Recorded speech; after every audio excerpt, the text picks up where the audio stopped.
पूजनीय संत समाज, सज्जनों और देवियों, जीवन की आवश्यकताओं की पूर्ति के बाद भी मनुष्य की एक बड़ी आवश्यकता और उसी में न समझ करके हर आदमी दुखी है।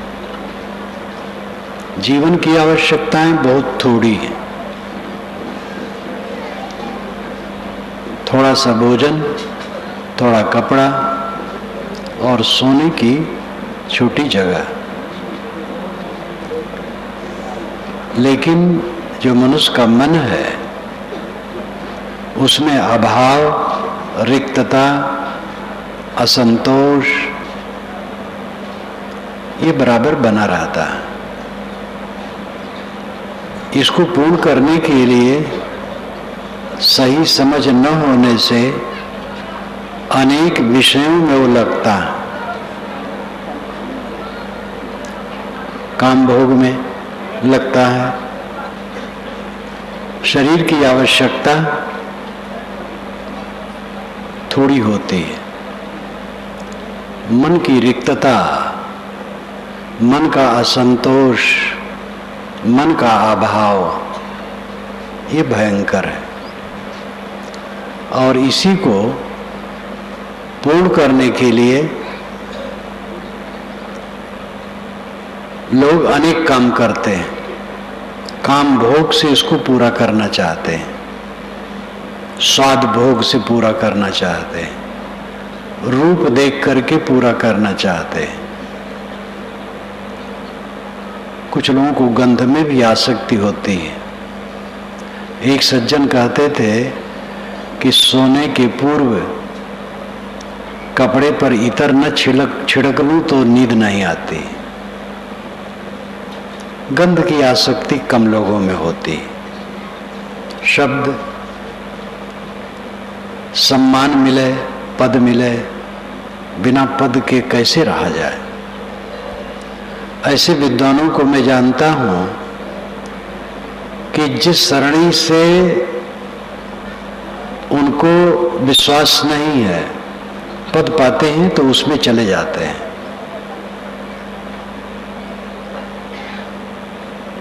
और उसके विश्वासों से ऊपर उनका विश्वास नहीं है, लेकिन पद मिल गया तो उसमें घसीटते रहते हैं।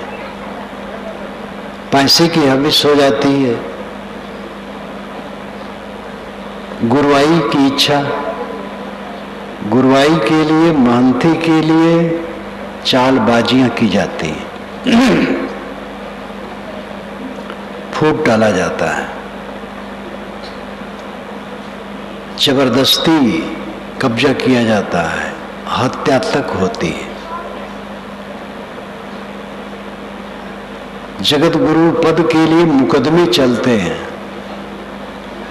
और जबरदस्त ढंग से दोनों तरफ से अपने को जगत गुरु लिखते रहते हैं और मुकदमे चलते रहते हैं। जज भी पसोपेश में रहते हैं, क्या करो, इसलिए मुकदमे चलते रहते हैं और जगत गुरु मरते रहते हैं। दोनों पक्ष वाले अपने को जगत गुरु लिखते हैं और मुकदमे चलते हैं और पीढ़ी दर पीढ़ी बीतती जाती है। पता नहीं चलता है कब न्याय होगा कि असली जगत गुरु कौन है। जब जज कहेगा जिसको जगत गुरु, वो जगत गुरु बनेगा। ये जगत गुरु की पोल पट्टी है। गुरुवाई के लिए, महंती के लिए, पद के लिए, अधिकार के लिए सारा कुकर्म होता है। ये सब मन की रिक्तता को पूर्ण करने के लिए, और वो कभी पूर्ण होने वाला नहीं। जितना पूर्ण करोगे उतना अपूर्ण लगेगा। पैसे से किसी का मन भरा नहीं है, काम भोग से किसी का मन भरा नहीं है। काम भोग तो निरर्थक है, पैसे की तो जरूरत है शरीर के लिए, थोड़ी जरूरत है। मन जैसा चाहता है वैसा नहीं। काम भोग तो बिल्कुल निरर्थक है। केवल संतान के लिए गृहस्थ को चाहिए बस, बाकी तो छीड़ करना है अपने को और कुछ नहीं। उसमें पढ़ करके कभी संतोष नहीं मिलेगा। स्वाद चखते चखते आदमी बूढ़ा हो जाता है, संतोष कहाँ आता है?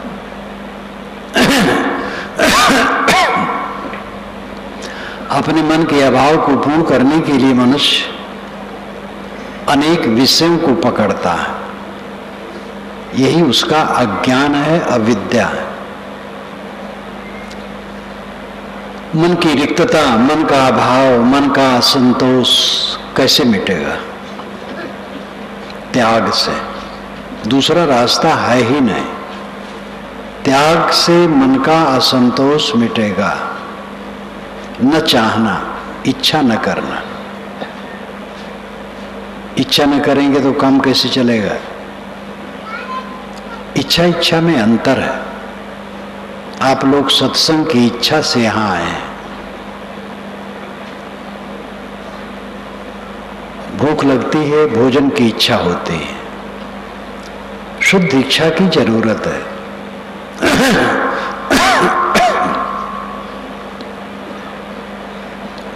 लेकिन जो हमारी हविष्य है, विषयों की लालसा है, वो कभी पूरी नहीं होगी। उसके लिए त्याग की आवश्यकता है।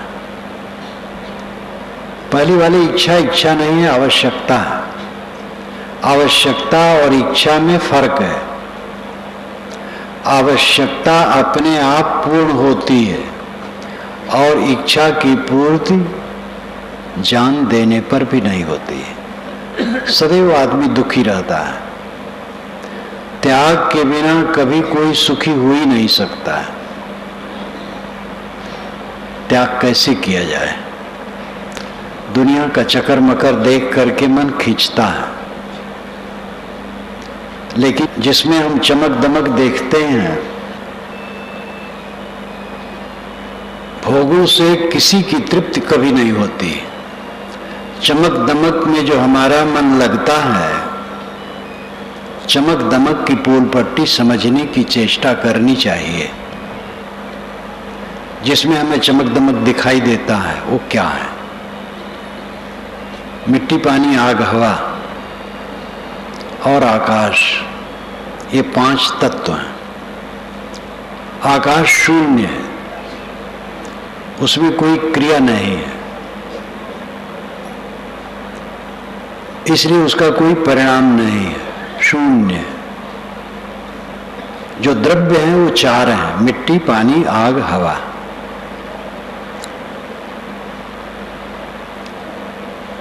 इन चारों को कारण कहते हैं और इनसे बने पदार्थों को कार्य कहते हैं। कारण और कार्य का संसार प्रवाह है। कार्य में विलक्षणता है, उसी में मोह है। नर नारियों की देहें, पेड़ पौधे, मकान, पत्थर, हीरे, कांच, फल फूल, अन्न, बहुत सारी निर्मित वस्तुएं, कपड़े, बर्तन, मशीनें, ये सब के सब कार्य हैं। इनमें मिट्टी, पानी, आग, हवा के कण मिल करके बने और ये निरंतर बदलते हैं और क्षीण हो जाते हैं। सारे कार्य प्रवाह रूप में बनते रहते हैं। जिसमें हम आकर्षित होते हैं वो मिट्टी, पानी, आग, हवा के कणों का संयोग है। विलक्षणता जो दिखती है वो निर्मित है। निर्मित वस्तु क्षीण होती है, स्थिर नहीं होती। जिसको हम आज जिस तरह से देखते हैं वैसे आगे नहीं रहेगा। आज से 40 वर्ष पूर्व जिसमें हम आकर्षित थे, आज उसमें आकर्षित नहीं है। 10 वर्ष पूर्व, 2 वर्ष पूर्व, गत वर्ष जिसमें हम आकर्षित थे उसमें आज आकर्षित नहीं। जीवन में जो हम भोगते हैं उससे अगर सीख नहीं लेंगे तो कहां सीख मिलेगी?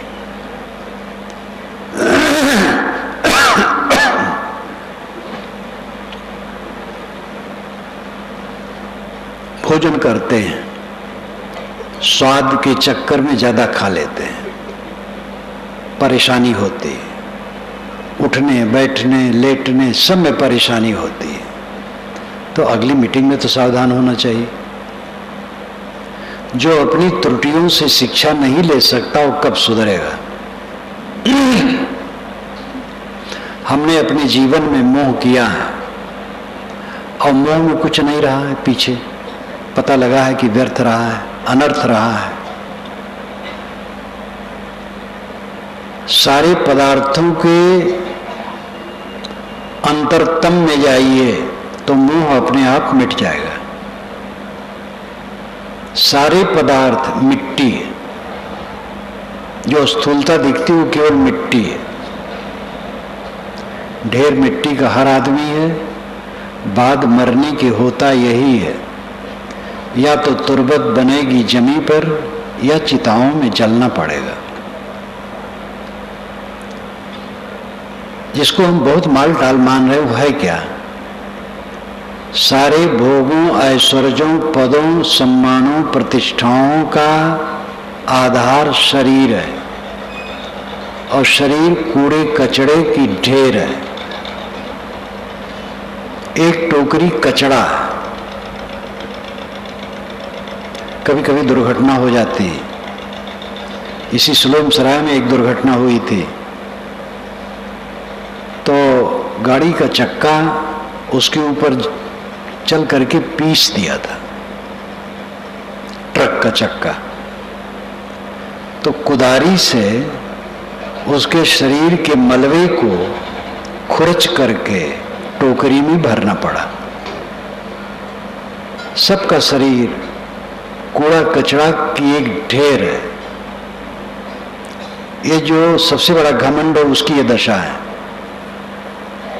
उसके बाद जितनी चमक दमक है वो सब मिट्टी पानी आग हवा के कणों का समूह है, निर्मित पदार्थ है। इस पर चिंतन करो, विचार करो। धीरे धीरे मोह कटेगा। मोह कटेगा तो आकर्षण घटेगा, आकर्षण घटेगा तो अभाव का अनुभव घटेगा। हर समय अभाव, असंतोष, तृष्णा, रिक्तता, शून्यता। माँ बाप का अकेला एक युवक कॉलेज में पढ़ता है। साल भर के बाद मुझे मिला, कहा साहब अकेले में बात करना चाहता हूं। तो अकेला किया। कहा साहब मेरा मन होता है मैं खुदकुशी कर लो, आत्महत्या कर लो। मैंने कहा क्यों? कहीं तो समझ में नहीं आता है। मैंने कहा भोजन नहीं मिलता? कहीं मिलता है। कपड़े में सूट पहन के आया था। माँ बाप का अकेला है, कॉलेज में पढ़ता है। मैंने कहा तुम्हारा दिमाग खराब है, तुम्हारी कामनाएं लंबी लंबी होंगी, पूरी नहीं होती होंगी, इसलिए तुम मरना चाहते हो। लोग घबरा के कहते हैं कि मर जाएंगे, लेकिन मर के चैन न पाए तो किधर जाएंगे? ये शरीर का छूट जाना हमारा आपका अंत नहीं है। आत्मा अनंत है, न अंत होने वाला, न समाप्त होने वाला। शरीर छूट जाएगा। दूसरे की हत्या करना, अपनी हत्या करना, दोनों महापाप है। शरीर से अत्यंत क्लेश उत्पन्न होने पर दुनिया के चिंतक सोचते हैं छूट देनी चाहिए। किसी के शरीर में अत्यंत क्लेश है, रह नहीं पाता है, तो संविधान में होना चाहिए कि वो डॉक्टर से कहे और डॉक्टर इंजेक्शन दे दे और सो जाए सदा के लिए। लेकिन इसके परिणाम को देखते हुए रुके हैं। एक देश में कहीं शायद लागू है, छोटे से देश में, और कोई इसको स्वीकार नहीं। इसमें तो खूब अत्याचार होगा। धन खूब है और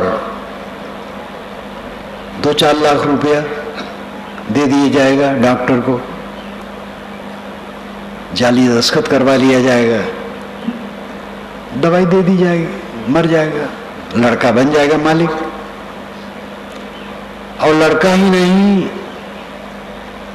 ये तो गुरु बाबा को भी मारा जा सकता है। ऐसे चेले दुनिया में हैं, ऐसे मठ भी हैं जहां केवल महंती के लिए धमा चौकड़ी है, साधना के लिए नहीं। सौभाग्य उन संतों का जो साधना में तत्पर है, जो कोई भी कुछ अपने लिए नहीं चाहता है। ये विशेषता जब मैं अपने संस्थान की याद करता हूं, जिसको मैंने अध्यक्ष, मंत्री, उपाध्यक्ष, कोषाध्यक्ष इत्यादि बनाया, अपने तरफ से बनाया, और सब तैयार रहते हैं कि जब छोड़ना हो छोड़ दें,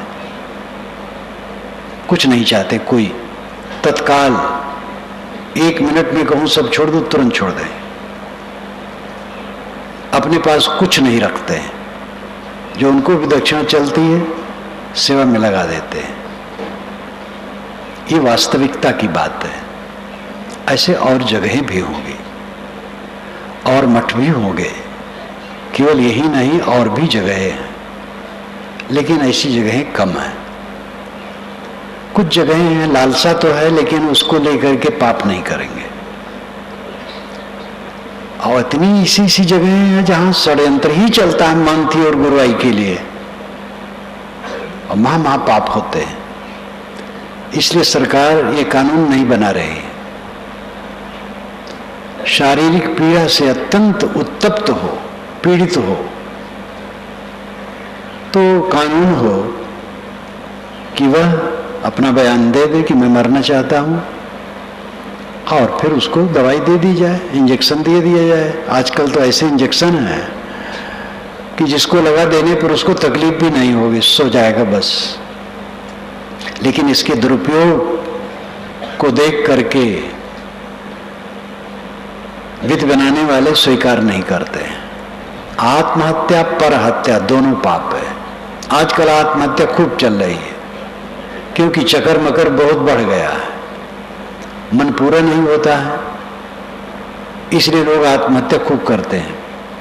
इसी प्रीतम नगर में एक युवती ने आत्महत्या कर ली थी। उसको सिलेंडर गैस और चूल्हा का इंतजाम उसका पति तत्काल नहीं कर सकता था। कहा था कि कुछ दिन में कर दूंगा, और भी उसके मन में कला रहा होगा, बस अंदर में जाकर के उसने फांसी लगा लिया। तो उसका दाह करके जब वो मेरे पास आया नीचे, मैं प्रीतम नगर में रहता था, 15 वर्ष की बात होगी, तो संदेश भेजा कि मैं दाह कर्म करके हूं, तो ऊपर आऊं तो महाराज स्वीकार करेंगे। मैंने कहा बिल्कुल आवे, ये सब मैं नहीं मानता। दाह कर्म कर दिया तो पापी हो गया। मृत का दाह किया जाता है। तो आत्महत्याएं खूब हो रही हैं आजकल। पहले आत्महत्याएं इस ढंग से नहीं होती थी। अंग्रेज गवर्नमेंट के जमाने की बात मुझे याद है, गांवों में ऐसे भी लोग होते थे जिनको सावन भादों में कभी कभी भोजन नहीं मिलता था, चूल्हा नहीं चलता था। तो आसपास के लोग उनको कुछ देते थे। मजदूर ऐसे होते थे कि मजदूरी का काम नहीं, बड़ी कठिनाई होती थी। लेकिन कहीं मैंने नहीं सुना था कि कोई आत्महत्या कर लिया है। और आजकल जिनके घर में खाने पीने की चीजें हैं और पक्का मकान है, नहीं दूध अलग से पीते हैं तो चाय में दूध भी लेते हैं, दोनों टाइम गर्म भोजन करते हैं, उस घर में आत्महत्याएं बढ़ गई हैं। पश्चिमी सभ्यता का जो प्रभाव है टीबी ने खूब फैला दिया है। अंधविश्वास और विषय वासना, ये दोनों का जोर तोड़ से टीवी में प्रचार हो रहा है। ये धर्म के ढोंग में गुरु महात्मा पंडित मौलवी ज्ञानी जी कहलाने वालों में ऐसा चल रहा है कि दुनिया की बुद्धि का शोषण करके, बौद्धिक शोषण, आर्थिक शोषण, शारीरिक शोषण भी चलता है धर्म के नाम पर। पहले बौद्धिक शोषण, चमत्कार की बात बताओ, देवी देवता की बात बताओ, इस मंत्र से ये सिद्धि मिलती है बताओ, ये पाप किए हो तो ये मंत्र जपो तो पाप कट जाएगा। व्यभिचार कटने का मंत्र अलग है, चोरी हत्या की उसका मंत्र अलग है, उसको कटने का। और अनेक मंत्र हैं, ये सब फैलाया जा रहा है। अमुक माला पहनने से सिद्धि होती है, टीवी में प्रचार किया जाता है, सुना जाता है। लोग मुझे बताते हैं, मुझे टीवी देखने का अवसर नहीं पड़ता है। अखबार भी कभी पढ़ लिया, अखबार भी नहीं पढ़ पाता हूं।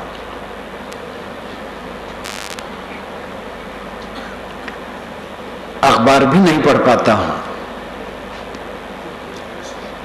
तो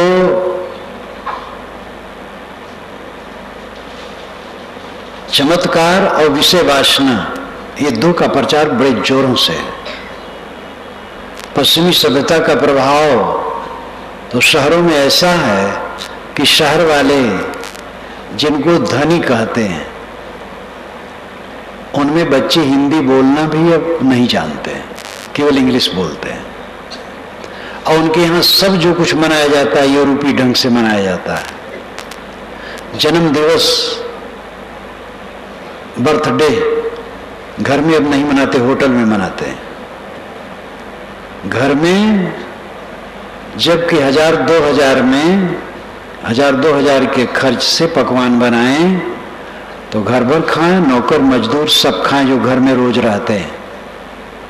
लेकिन धनी लोग अब क्या करते हैं, कई हजार रुपए ले जाके होटल में देते हैं और उस दिन उनके घर के नौकर भात उबाल के खाते हैं। धनी लोग तो और सूखते चले जा रहे हैं, मनुष्यता से जड़ होते चले जा रहे हैं। जैसे पत्थर के मकान में वैसे पथराते चले जा रहे हैं। भारतीय संस्कृत सभ्यता का विनाश होता चला जा रहा है। अभी भी गांवों में बहुत कुछ है।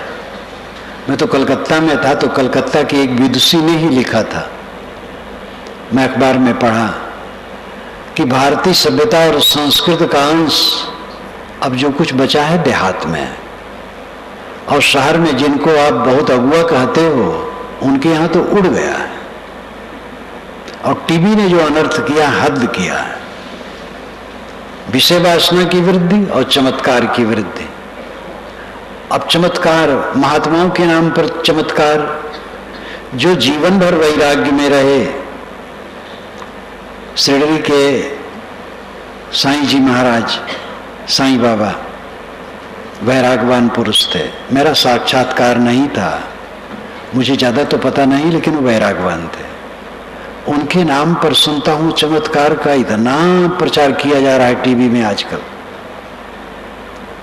किताब मैंने तो नहीं पढ़ी, लेकिन मेरा जहां कंपोज होता है ग्रंथ, तो उनके प्रूफ के पीठ पर कभी मेरा प्रूफ आ जाता था, तो पीठ का पढ़ता था, तो चमत्कार साईं बाबा का उसमें पढ़ा। भयंकर चमत्कार। संस्था बना लेते हैं लोग, कोई महात्मा हुए, उनको इतना भुनाते हैं। वे महात्मा कितने विरक्त थे, कितना साधना परायण थे, पीछे वाले पैसा बटोरने के लिए इतना इतना अत्याचार करते हैं। सुनता हूं 28 करोड़ का सोने का सिंहासन उनका बना है, साईं बाबा के चित्र रखने का या मूर्ति रखने का। कितना दुरुपयोग है। इससे तो कई हॉस्पिटल बन सकते थे। इतनी ऐसी ऐसी मूर्तियां स्थापित की जाती हैं, 100 फीट की मूर्ति, सोने चांदी की मूर्ति। ये सब पागलपन। तो चमत्कार की वृद्धि, विषय वासना की वृद्धि टीवी से खूब किया जा रहा है। और सरकार क्या करेगी? सरकार तो मुर्दा है, वो तो जैसे चलाओ वैसे चलती है सरकार। सरकार भी कोई एक व्यक्ति तो है नहीं, सब दस्तखत करवा लो, सब चालू करवा लो, सरकार करती रहती है, कुल होता रहता है। चुस्ती दुरुस्ती नाम की चीज कहीं नहीं है। पैसा चाहिए, पैसा से कुछ भी करवाओ। तो जिससे मन उफान शैतान में ज्यादा लगे, ऐसा प्रचार बहुत ज्यादा हो रहा है। लेकिन जो दुर्दशा है देश की, ऐसी बढ़ती जाएगी। पागलपन बढ़ रहा है, व्यभिचार बढ़ रहा है, हत्या बढ़ रही है, धर्म के नाम पर हत्या बढ़ रही है, सब उत्पात बढ़ रहा है। और उसके पीछे है भोग की भावना। केवल त्याग से शांति मिलेगी और कहीं शांति का कोई आधार नहीं। केवल त्याग, त्याग से ही हमें शांति मिलेगी। जीवन निर्वाह की वस्तुओं का गुजर के लिए थोड़ा प्रयोग, सादा थोड़ा प्रयोग है। और मन की रिक्तता को दूर करने के लिए त्याग चाहिए, भोग नहीं। भोग जितना करोगे तृष्णा उतनी बढ़ेगी, रिक्तता, शून्यता, अभाव उतना बढ़ेगा, असंतोष उतना बढ़ेगा। जितना हम सांसारिकता में डूबेंगे उतना चित्त क्लिष्ट होगा, पीड़ित होगा, उलझा हुआ होगा, उद्वेगित होगा, अशांत होगा। जितना इससे अपने को अलग करेंगे उतनी शांति मिलेगी। अब अलग होना है। भीड़ कितने दिन की है? सारी भीड़ छट जाने वाली है, शरीर मिट जाने वाला है, अकेला हो जाएगा जीव। भीड़ में भी अकेला है। इतनी भीड़ बैठी है, किसी के पेट में दर्द है, भीड़ क्या करेगी? दर्द उसको भोगना है। किसी के मन में बेचैनी है, उसको भोगना है, भीड़ क्या करेगी? किसी के मन में शांति है, शांति का लाभ उसे मिलेगा। भीड़ में रहते हुए भी हम अकेले हैं। साथी बरातियों से संपन्न होने पर भी हम अकेले हैं। बिस्तर पर जाते हैं तो हम सो जाते हैं, अकेले रहते हैं। शौचालय भी जाते हैं, अकेले रहते हैं। नींद आती तो अकेले रहते हैं। अंत में अकेला सबको होना है। भीड़ एक छलावा है। भीड़ से जो अपने को जोड़ते हैं अपने साथ धोखा देते हैं। भीड़ तो कारणवश इकट्ठी होती है। यहाँ एक शुभ कारण है ज्ञान के आदान प्रदान का।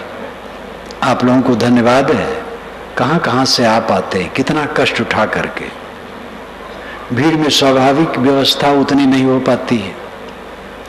सुबह मैं उठा, घूमने गया तो कितने लोग छत पर लेटे थे। इसमें भी आप लोग समझदार हैं, समझते हैं कि भीड़ में सब लोग सह लेते हैं और जिस लाभ के लिए आए उस पर ध्यान रखते हैं। ये आपकी विशेषता है।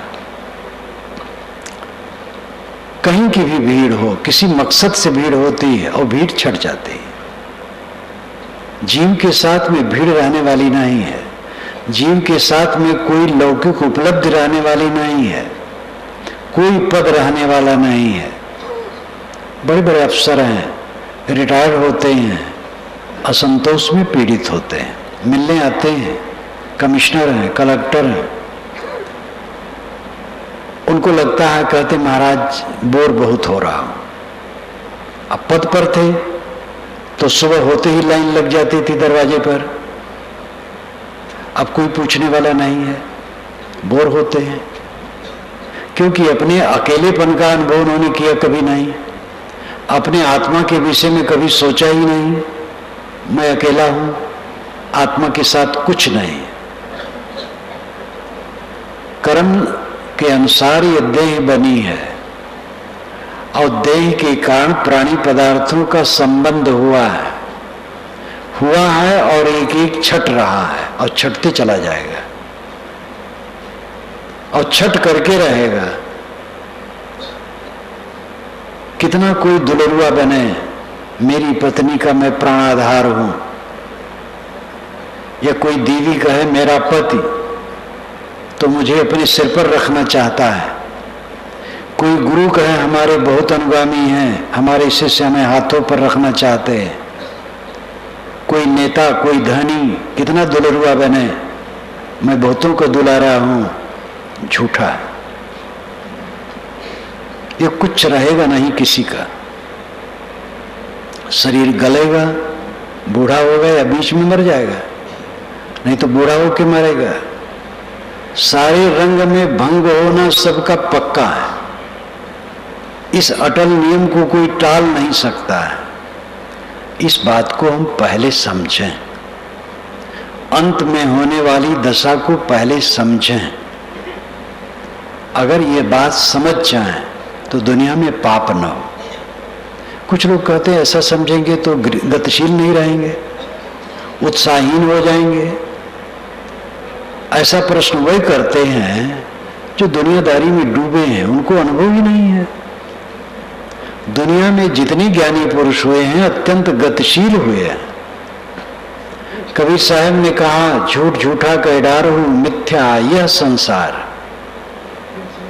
संसार झूठा है, झूठा करके छोड़ दो, मिथ्या है। और वो कबीर जीवन भर समाज के कल्याण के लिए घूमते रहे, देश विदेश से हों फिरा। उन्होंने कहा गाड़ी मोटर का कोई साधन नहीं, पैदल गुजरात साहब 4 बार गए हैं। वहां तो कल्पना कर ली गई है कि साहब 8 वर्ष की उम्र में आए हैं। और जो कबीर बड़ है नर्मदा तट पर, वहां के मंदिर में कबीर साहब की एक मूर्ति 8-10 वर्ष की बना के रख दी गई है। लोग कहे कि यहां साहब 8 वर्ष की उम्र में आए थे, ये गलत है। जवान हो गए थे तब गए थे, 30 वर्ष की उम्र के बाद गए थे। वहां पर वैष्णव शैव और शाक्तों में द्वंद्व था, बहुत विवाद था, यहां तक तलवार चलने की बात आ जाती थी। तो वहां के जो सुलझे हुए साधु संत भक्त थे, उन्होंने मीटिंग करके अपने प्रतिनिधि भेजे थे काशी। तो कबीर साहब वहां गए थे, ये वहां की पुस्तकों में लिखा है। गिरनार पर सभा हुई थी, बड़ी कटाकटी आपस में हुई थी। कबीर साहब ने अंतिम भाषण किया और उसमें संतोष हुआ। वैष्णव और शैव तो बिल्कुल मान गए, शाक्तों में कुछ उद्दंडता शेष रही, लेकिन फिर भी काफी समाधान हुआ।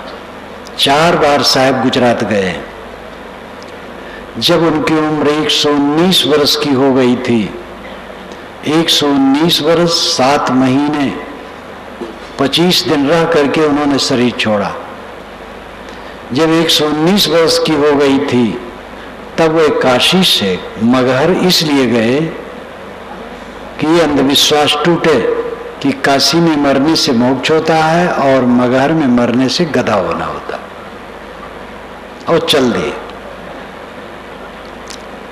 आप समझ सकते हैं 119 वर्ष का व्यक्ति पैदल नहीं जा सका होगा, रथ या बैलगाड़ी से गया होगा, और बनारस से मगहर काफी दूर है। जीवन भर वो बैठे नहीं, चलते रहे। स्वामी शंकराचार्य ने कहा जगत तीनों काल में नहीं है, और जगत के कल्याण के लिए वो तो और पहले के थे। कबीर साहब को हुए 600 वर्ष हुए हैं, शंकराचार्य स्वामी को हुए 1200 वर्ष हुए हैं, और बीहड़ है, लेकिन वो बैठे नहीं। वो महापुरुष थोड़ी 32 वर्ष में तो उन्होंने शरीर छोड़ दिया। वेदांत का भाष्य किया, उपनिषद का भाष्य किया, गीता का भाष्य किया, जो कुछ लिखा संस्कृत में। केरला के थे, उनका मलयालम में अपनी भाषा रही होगी, और संस्कृत के विद्वान थे, संस्कृत में लिखे। छोटी छोटी पुस्तकें लिखी, मौलिक पुस्तक जो उनकी बड़ी है विवेक चूड़ामणि है, उस पर मैंने लिखा है, अभी अभी छप के आई है, शंकराचार्य, स्वामी शंकराचार्य क्या कहते हैं, उसको आप पढ़ें, पूरा आध्यात्मिक है। तो जीवन भर वे चलते रहे, केरला के थे और केदारनाथ के तरफ उनका शरीर छूटा। कितनी कठिनाई में चलते थे धर्म प्रचार के लिए। तथागत बुद्ध गोरखपुर से उत्तर, उनका जन्म स्थान जो आजकल नेपाल में पड़ता है, राजपुत्र थे। घर छोड़े, 5 वर्षों तक तप किए, फिर उनको संतोष हुआ, प्रचार में निकले। 80 वर्ष की उम्र तक वो जीवित रहे और घूमते रहे। चौमासा केवल वर्षावासो करते थे और घूमते रहते थे। अंतिम में वो पटना की तरफ थे। पटना से वैशाली आए गंगा पार करके, और वैशाली से पद यात्रा, वो तो रथ पर भी नहीं बैठते थे क्योंकि महावीर स्वामी उनके टक्कर में थे, जैन के, जो नंगे रहते थे, बाल उखाड़ते थे और किसी सवारी पर नहीं बैठते थे। तो तथागत बुद्ध भी किसी पर नहीं, सवारी पर नहीं बैठते थे, पैदल चलते थे। पैदल चलते चलते आए हैं गोरखपुर क्षेत्र में, वहीं पर उनका पेट गड़बड़ हुआ है और 1-2 साल वृक्षों के बीच में कपड़ा बिछा दिया गया, लेट गए, वहीं उनका शरीर छूटा है। जिन्होंने कहा संसार स्वप्न है, मिथ्या है, वे संसार की सेवा में जीवन भर घूमते रहे और अपने ढंग से सेवा करते रहे। जो समझ लेता है संसार सारहीन है, वो त्यागी हो जाता है, और त्यागी सबकी सेवा करता है। वो त्यागी केवल साधु में नहीं होते, सब में होते हैं। ऐसे ऐसे त्यागी राजनीति में हुए हैं जो राजेंद्र बाबू को लो, जो वे राष्ट्रपति हुए, 10,000 रुपया तनख्वाह थी, 6,000 लेते थे, 4,000 छोड़ देते थे। नायक एक पदवी थी, मुख्यमंत्री थे बिहार के, नाम याद नहीं है, नायक पदवी थी उनकी। जब वह उनके घर में विवाह था, वो तो पटना में थे, तो और मंत्री और अधिकारी मिल करके मुख्य सड़क से उनके घर की सड़क को मोरमी से पटवाए और जगह जगह बांस गड़वा करके वायर लगाए, बिजली वहां नहीं थी। जब वे आए, मुख्य सड़क से उतरे, उनकी गाड़ी उतरी, उनको आश्चर्य लगा, सब देखते गए, अपने दरवाजे पर खड़े हुए, कहे कि ये वायर और बांस किस पैसे से लगा है, और ये मोरमी जो बिछाई गई है, ये पैसा कहां से आया? तो मैं नहीं कहूंगा कि मोरमी खोद करके अलग फेंको, लेकिन कम से कम वायर निकालो और बांस उखाड़ो। सारे बांस उखाड़ दिए गए, सारे वायर बटोर दिए गए, और कहे गैस के प्रकाश में शादी होगी। ऐसे ऐसे त्यागी पुरुष आज भी हैं, आज सुना नहीं है। राजनीति में अत्यंत भ्रष्टता बढ़ गई है, लेकिन आज भी ऐसे हैं। जहां कोई त्यागी होगा वही समाज की ठीक से सेवा कर सकेगा। जहां भोगी होगा वहां वो हिंसा करेगा, लूटेगा, ठगेगा, धोखा देगा। त्याग का इतने मतलब नहीं घर छोड़ करके साधु हो जाए, वेश धर ले, इतने त्याग नहीं। सब जगह त्याग की जरूरत है। साधु वेश धर ले, वहां त्यागी नहीं है तो वेश धरने से क्या होगा? गृहस्थ को, विरक्त को, स्त्री को, पुरुष को, सबको त्यागी होने की जरूरत है। पति पत्नी है, विवाह, नवविवाहित दंपति, दोनों में त्याग भाव है तो दोनों सुखी रहेंगे। भोग भाव है तो दुखी हो जाएंगे, थोड़े दिन में कला होगा। क्योंकि पत्नी की इच्छा पति पूरी नहीं कर पाएगा और पति की इच्छा पत्नी पूरी नहीं कर पाएगी। भोग की भावना सदैव हिंसा पैदा करती है। जो अपने ऊपर ज्यादा खर्च करना चाहेगा वो संग्रह ज्यादा करेगा और संग्रह में पाप करेगा। समाज परिवार के लिए संग्रह ठीक है, लेकिन वो संग्रह खर्च होते रहना चाहिए, विवेक से सब कुछ होना चाहिए। ये बिल्कुल भूल जाना चाहिए कि अगर संसार को निस्सार मान लिया जाएगा तो आदमी निकम्मा हो जाएगा। कैसे निकम्मा हो जाएगा? मैं अपना ही अनुभव बताता हूं। जब मुझे कबीर साहब के विचार मिले भक्ति भावना में, तो मैं पहले खूब रमता था। राम, कृष्ण, विष्णु, शिव, ये चार मेरे उपास्य थे। खूब अनुराग, खूब जप, गीता रामायण पाठ, वेद शास्त्र पाठ खूब लगा रहता था। जब मुझे 17-18 वर्ष की उम्र में कबीर साहब के विचारों का ज्ञान हुआ,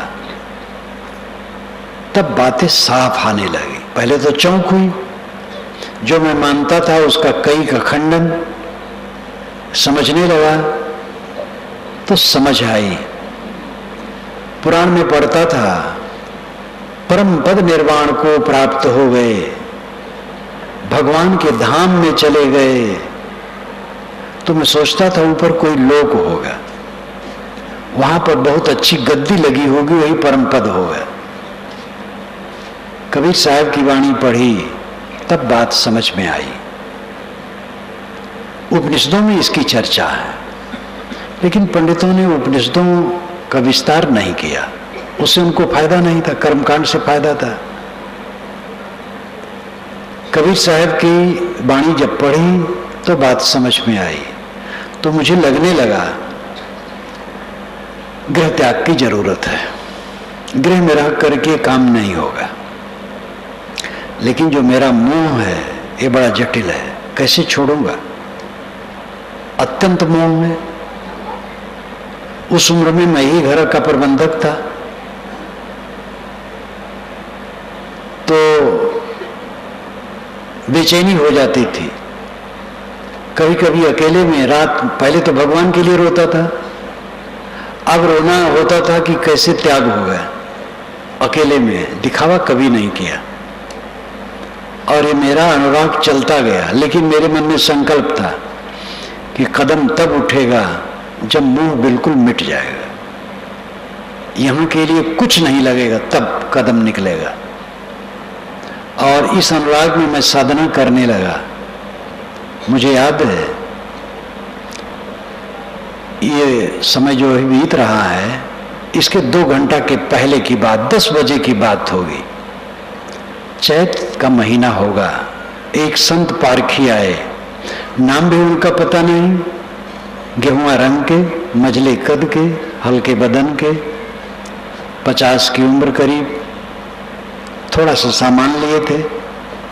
मैंने प्रणाम किया, बंदगी की, बैठाया, कहा साहब भोजन बनाइए।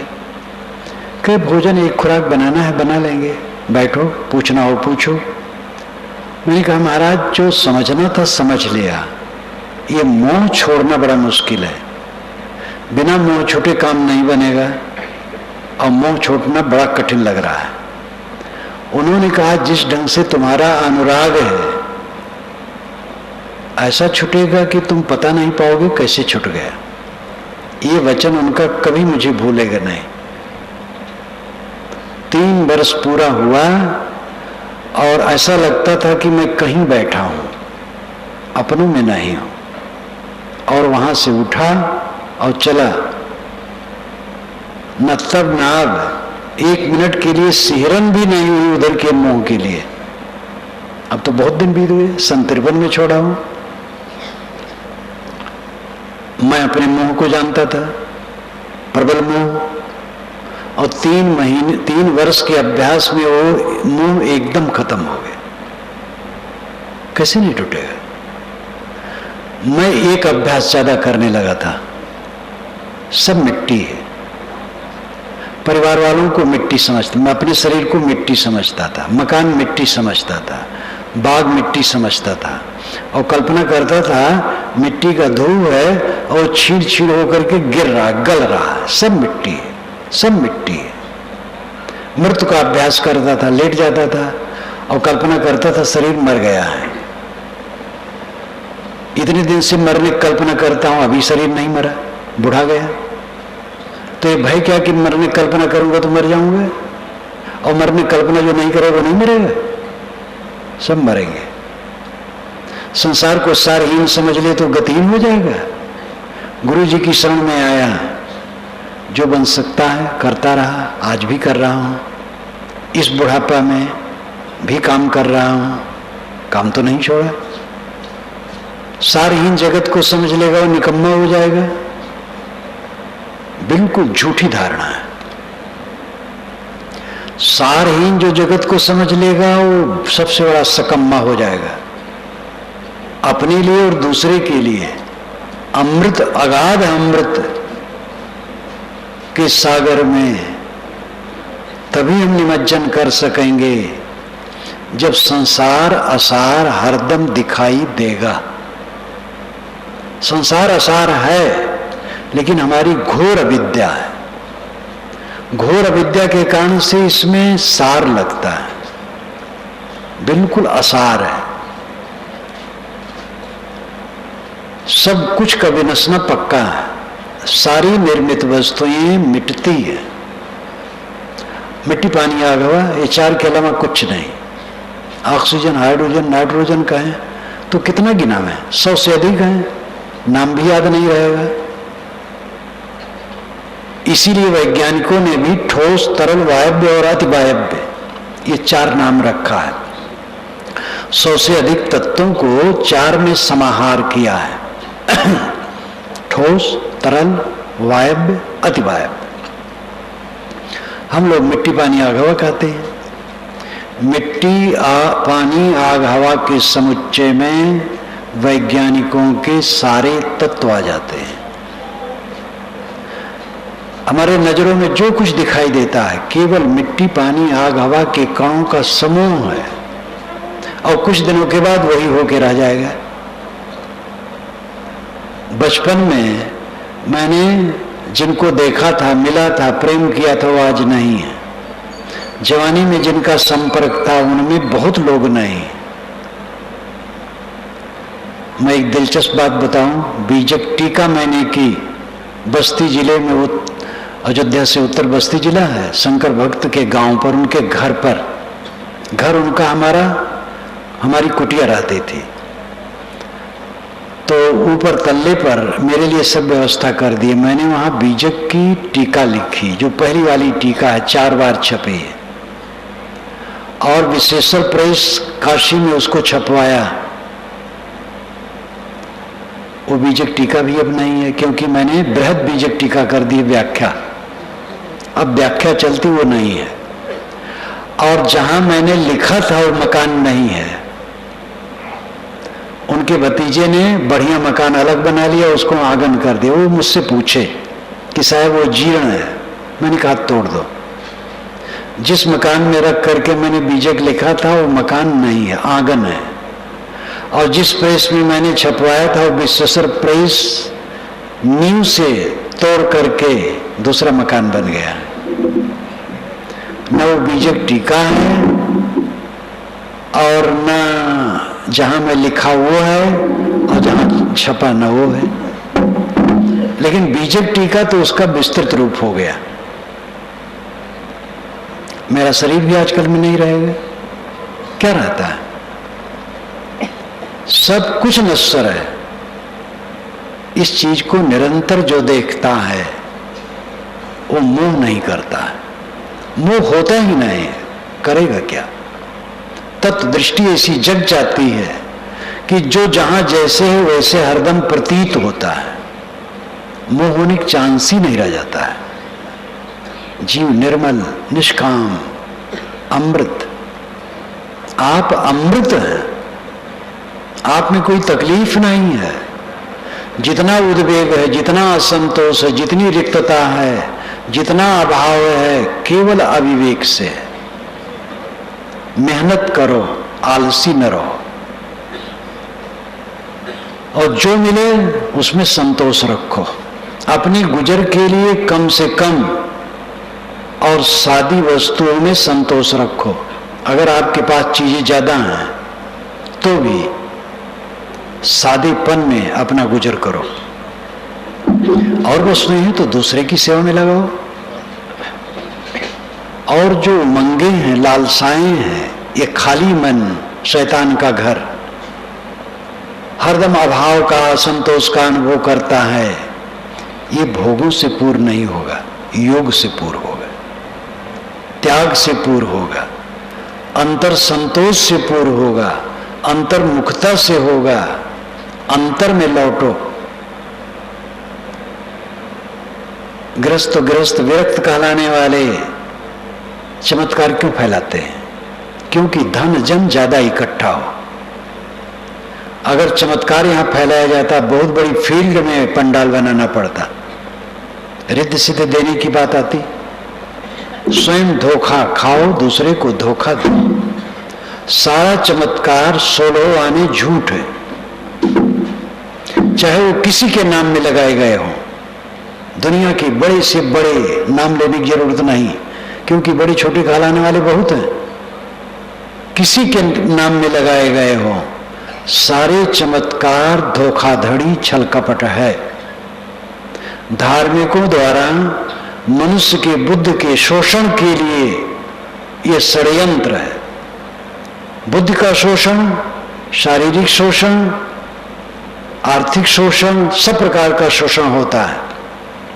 आपके लड़का नहीं है, हम कहेंगे लड़का होगा, और उसमें सब विधान बताएंगे।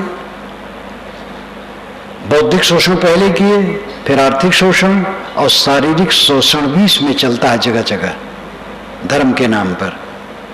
कितना अनर्थ है।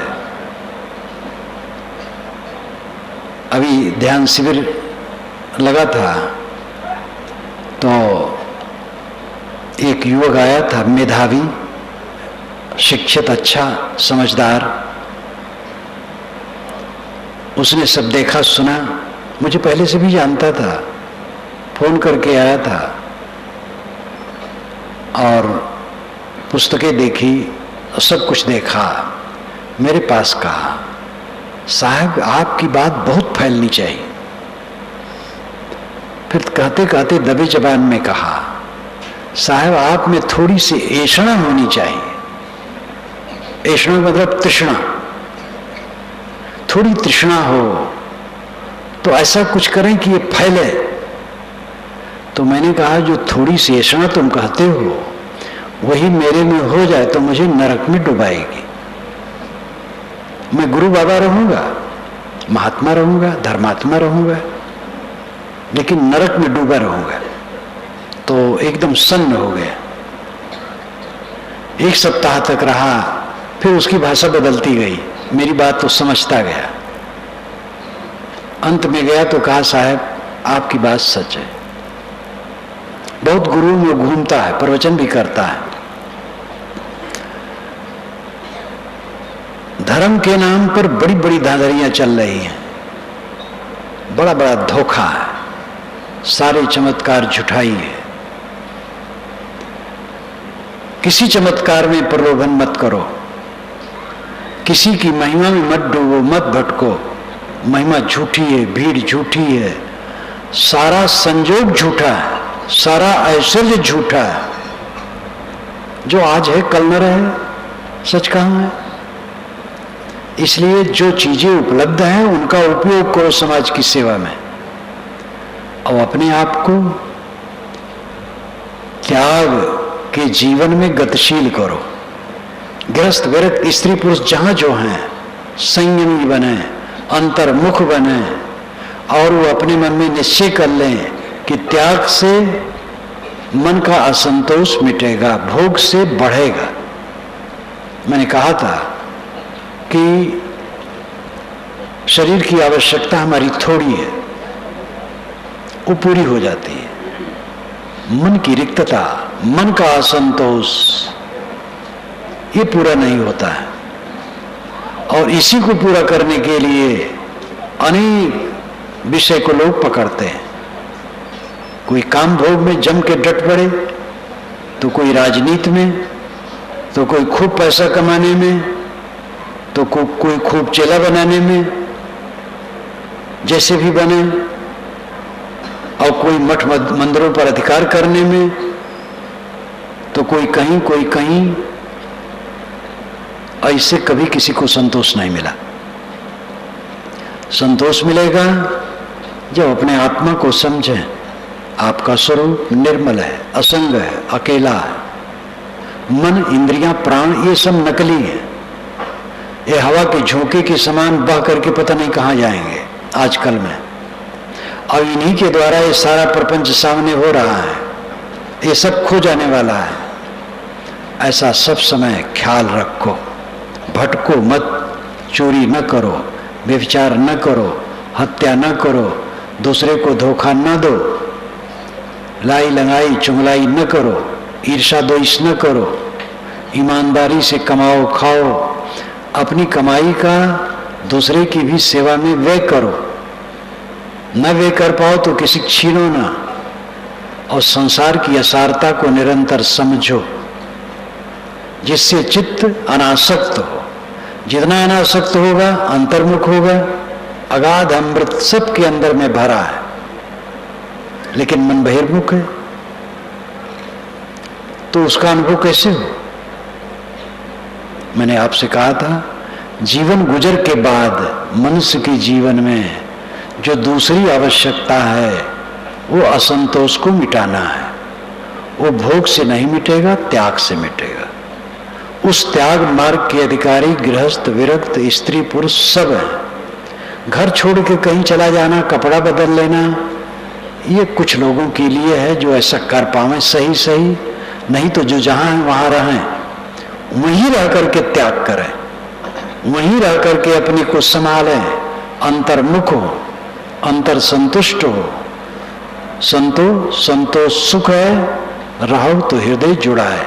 ये कबीर साहब का छोटा वाक्य। वो सबको संत मानते हैं। कहीं कबीर सुनो भाई साधो, मानव मात्र को साधु संत कहते हैं। ऐ संतो, ऐ मनुष्यों सुनो। अगर संतोष दिल में आ जाए तो हृदय जुड़ा है। उनकी पूरी एक साखी गोधन, गजधन, बाजधन और रतन धन खान। जब आवे संतोष धन, सब धन धूरी समान।